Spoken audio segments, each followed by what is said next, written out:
It's story time. Carpenter's helper.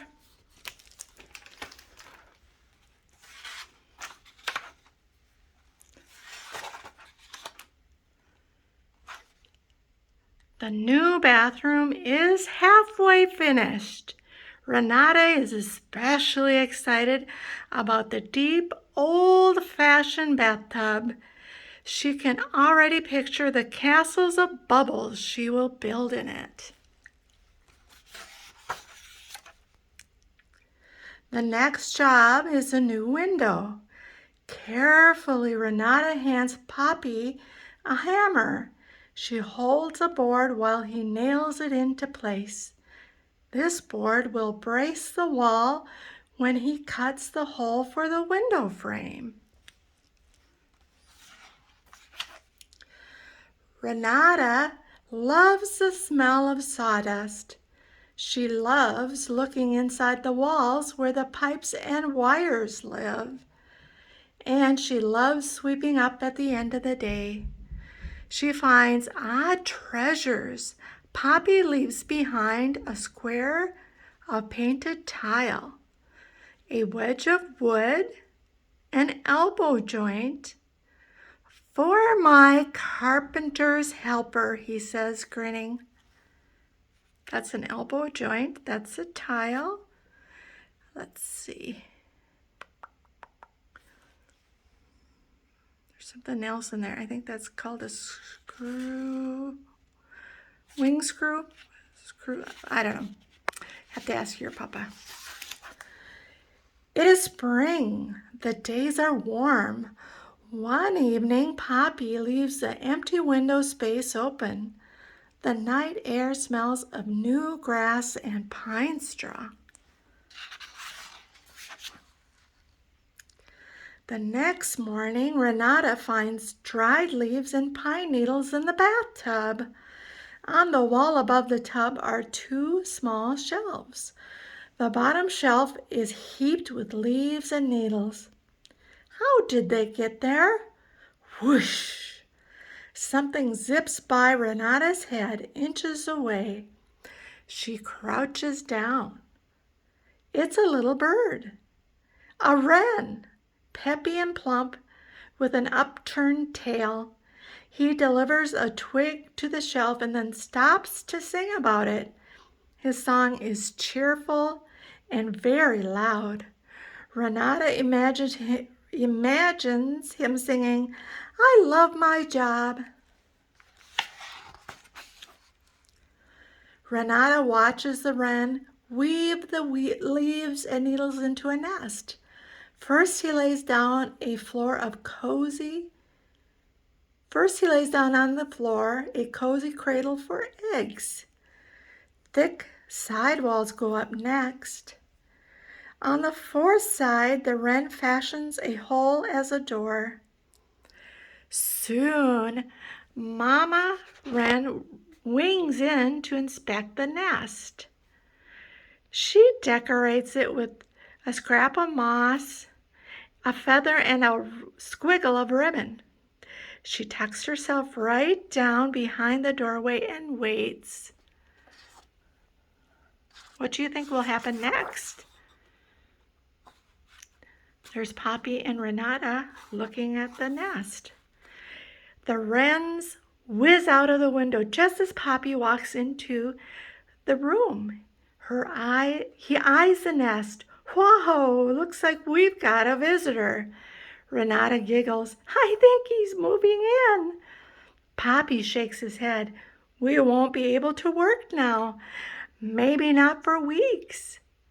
"Can you wait that long for a bubble bath?" "I can wait." Renata smiles up at her father. "He's a carpenter, Poppy, just like you." Mama Wren returns to the nest to lay her eggs.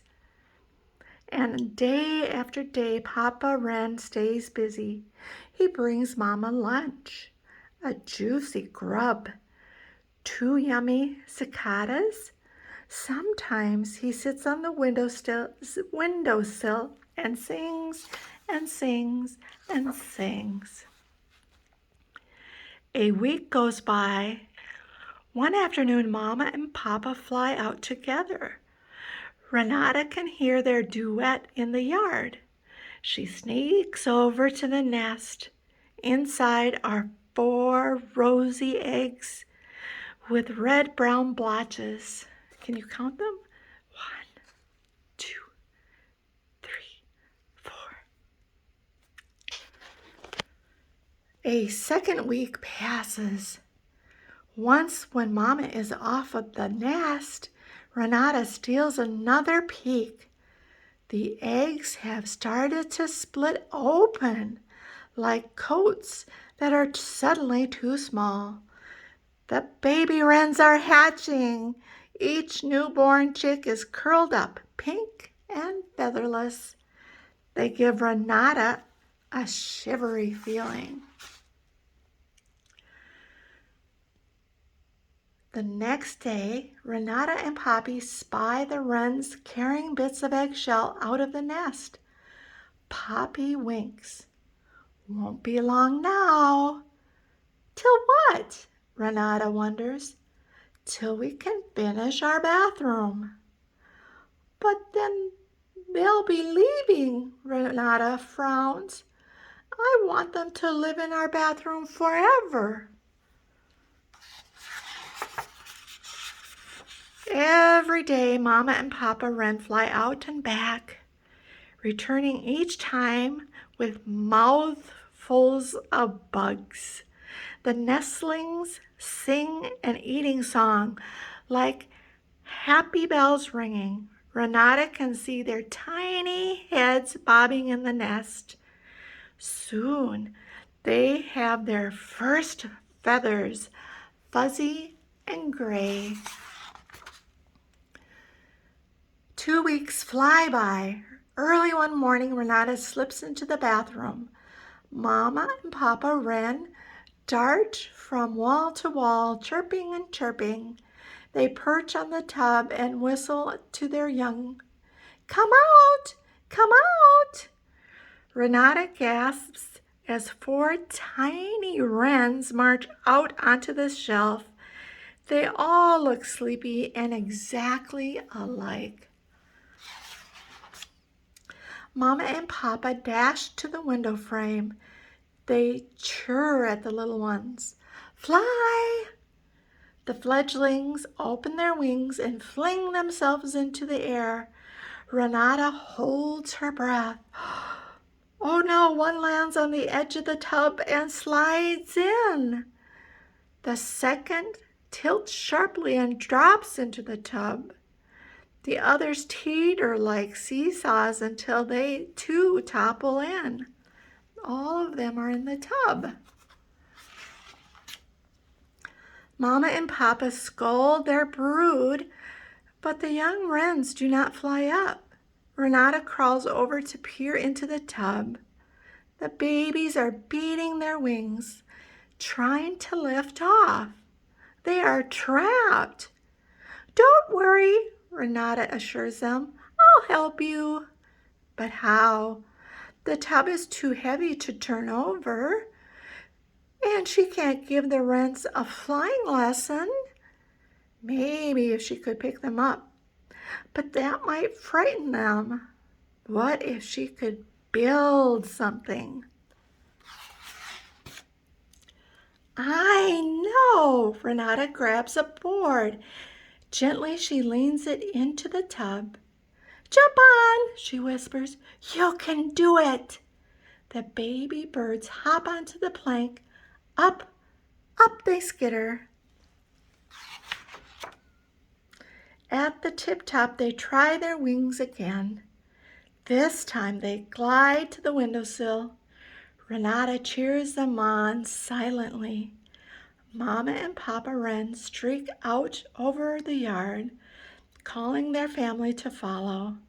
The young wrens lift their wings like tiny fans and sail out into the world. Renata runs to the window. Goodbye, goodbye, she cries as the wrens flit over the woodpile and disappear into the woods. Renata turns. She glances around the unfinished room. It feels so quiet and empty now. But there is Poppy in the doorway. He holds out his arms and Renata goes into them.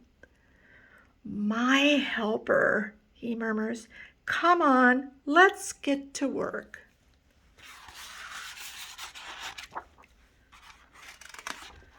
And I guess that's the end.